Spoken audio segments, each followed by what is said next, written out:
December 12th, 2015, the Penguins officially name Mike Sullivan as the head coach of the NHL squad. 9 years later, he just coached in his 700th regular season game with the Pittsburgh Penguins. He started his tenure with 9 consecutive playoff series wins, which means, yes, 2 Stanley Cup victories, but hasn't won a playoff series since. He's 0-5 in the playoffs since that 2018 win against the Philadelphia Flyers. 2 consecutive missed postseasons, obviously, are hanging over the head of Sullivan and the Penguins organization. Horwat, I want to ask you this. What is one word to describe Mike Sullivan's tenure as Penguins head coach to this point? Oh, see, one word is tough. And you can't say long because we all know that one. It would have to be something along the lines of like a roller coaster ride.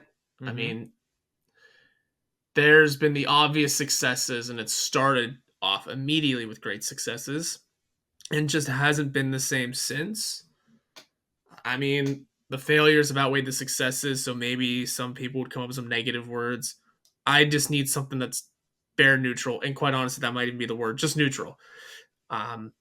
You thank him forever and ever, amen, for 2 straight cups, for some history being made there. Mm-hmm. You thank him for, generally good coaching, even in some of the poor outcomes of the seasons in terms of playoff losses. He's, it was only up until the last 3 years where you've had a healthy Crosby and Malkin. And now before then it was, well, you have to deal with one of them being out. You have to deal with both of them being out, rarely, but sometimes. And there were genuine years, even if they lost in the first round of the playoffs, that you look at Mike Sullivan's season and go, he should be up for the Jack Adams, essentially. Now, he never got that opportunity, and maybe that's for the better, but I would say overall his tenure's been neutral because you have those great successes, but these last couple of years have been brutal. They've been tough, and I mean, not too many coaches can go 3 years on the hot seat, allegedly, and still be considered a top coach in the NHL.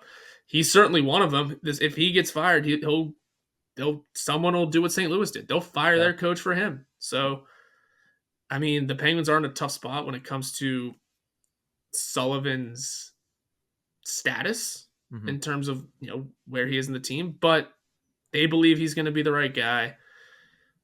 I don't know where I stand on it anymore, but his tenure has been truly neutral, I guess. Yeah. The word that comes to mind for me is volatile.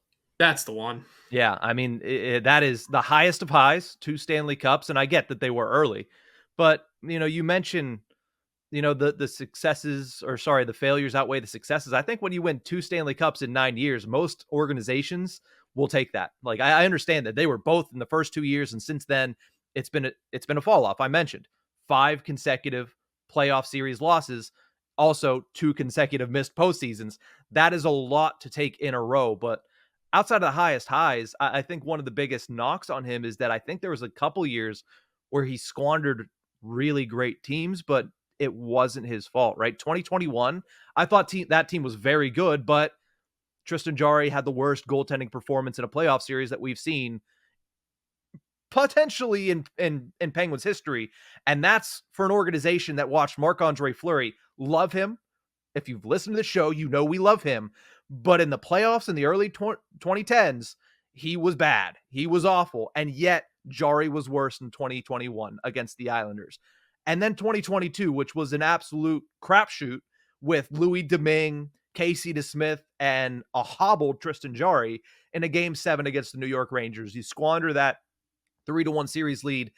Again, I don't put that on coaching as much as I put that on goaltending, because at that time of the year, that's what it was. But those were really good teams that could have gone on runs. Now, 2020, weird situation. You probably still shouldn't have lost to the Montreal Canadiens in that bubble playoffs, but I think now you're seeing a kind of a different phase of this Penguins organization under Sullivan's tenure, because now he's not coaching tremendous teams. He's coaching a team that has aging superstars, but he's trying to get the most out of the rest of the roster. A roster that is an amalgamation of veterans trying to fix their career and young kids trying to make it. And I think that is going to be a different task for Sullivan that we're going to have to grade on kind of a different scale. Because to this point in his tenure, up until I'd say 2022 was the end of it, because that's when Ron Hextall burnt it to the ground unintentionally.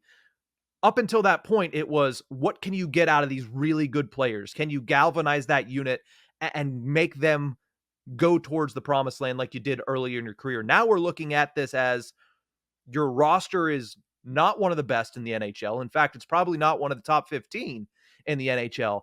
Can you get the most out of it? Can you get the most out of Philip Tomasino like he has in his first couple of weeks? Can you get the most out of a 20-year-old in Owen Pickering? Can you get the most out of Tristan Jarry, whose confidence was shot coming into this year? Can you fix that? Can you get him to kind of better himself? Can you get the most out of a 38-year-old Evgeni Malkin, a 37-year-old Sidney Crosby, a 38-year-old Kris Letang, and an Erik Karlsson who couldn't turn to his right 10 years ago, and now it's just awful? Can you get the most out of that? I think it's going to be interesting, but it certainly goes to the volatility, because he's essentially had 3 different phases, 3 different eras, if you will. Great performance with a great team, underachieving performance with a good team, and now he has a poor team. What can he get out of them? So it's different challenges for a head coach, something that you don't often get the opportunity to see a head coach go through, because the shelf life is never 9 years. So I think it's really interesting as we approach that anniversary, that he's looking at an entirely different task that he had when he was initially brought up from Wilkes-Barre 9 years ago. It is. It's it's almost like we're looking at a team in transition, but I mean, it is. 100%. It is. It is. It's just, it's hard to say it's a team in transition whenever the main pieces are the ones that have been here. The main focal points are Sidney Crosby, Evgeni Malkin, Kris Letang. They've been here. Erik Karlsson is a quote-unquote main focal point, if you will. And obviously he's new here, but signals the transition a little bit more, too. Mm-hmm. The win now while building for the future. It wasn't an easy job for Kyle Dubas, and it certainly is not easy for Mike Sullivan either. He's got a tough team, a tough roster of players to deal with here. But, I mean, like we also just discussed, if they can find some consistency, if they can work their way through this poor start and maybe become a playoff team, maybe solidify themselves as a playoff team, suddenly you're having that discussion again of just how good of a coach is Mike Sullivan. Mm-hmm. And it's definitely much improved from what a lot of people thought last year, thought the year before, and thought definitely at the beginning of this year. Mm-hmm. It'll be fascinating to see how that works out. But I'd say for now, Mike Sullivan is, without doubt, one of the best coaches in the league. He's just been given a tough roster to deal with. Mm-hmm. And certainly has the history of winning. You're right. A lot of teams would take 2 cups in 9 years, even if they were front loaded. Mm-hmm.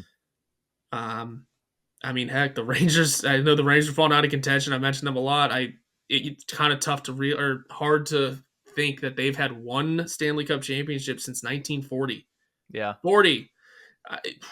And they've had good teams. They've had some awful teams too, but they've had some really good teams, especially recently. But I mean, Mike Sullivan's going to be a good coach no matter where he is. It's a matter of the lineup he has in front of him. And if they can turn this around, we'll see how far the Jack Adams conversation can go. Yeah, now let me close out this conversation with this and close out the episode with this question. As of right now, we are 300 and next year's not a leap year, right? No, this year was 367 days away from what would be the 10-year anniversary of his hiring. Do you think he makes it to the decade mark as Penguins head coach? Yeah, I think so. I think they at least, I mean, the Penguins have already said quite a bit. They believe in Mike Sullivan. They think he's the right coach for this year, next year, for the rebuild, for the retool, the whatever. Mm-hmm.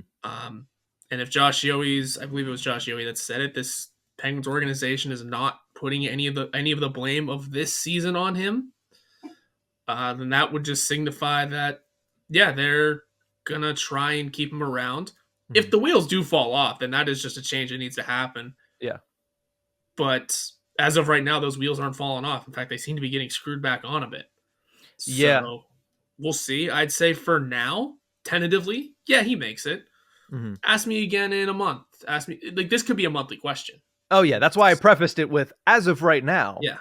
But, yeah, I agree with you. I think as of right now, especially when you're coming off of 5 wins in 6 games, it's hard to imagine that the wheels are gonna fall off far enough considering we watched them fall off pretty hard through October, through November, and there weren't even whispers of, the Penguins aren't really happy with the job Sullivan is doing as head coach, matched with the fact that, we just mentioned the roster's in flux. The job in front of him is much harder now than it was before. Before it was, hey, you got a great roster, make them work. Now it's, you got a lot of question marks. Can you start to find answers to that? Can you kind of put the puzzle together? Can you figure it all out? And right now, I mean, Blake Lizotta's third line center is working pretty well. Phil Tomasino as a second liner was working pretty well. I'm glad Jesse Puljujarvi, even though it was due to Tomasino coming out of the lineup, I'm glad Jesse Puljujarvi got back on the ice. I'd like to see more of that. So he's starting to turn over these cards in a way that's working out for the Penguins. If he continues to do that, he's just going to buy himself more grace. And he is a head coach that we have talked about, has been given more grace than any coach we can think of in the history, or at least in recent history of the National Hockey League. So I agree. Right now, I think he does make it to that 10-year mark. Beyond that, it's going to be hard to project out because right now, I mean, it's hard to project anything for the future of the Pittsburgh Penguins.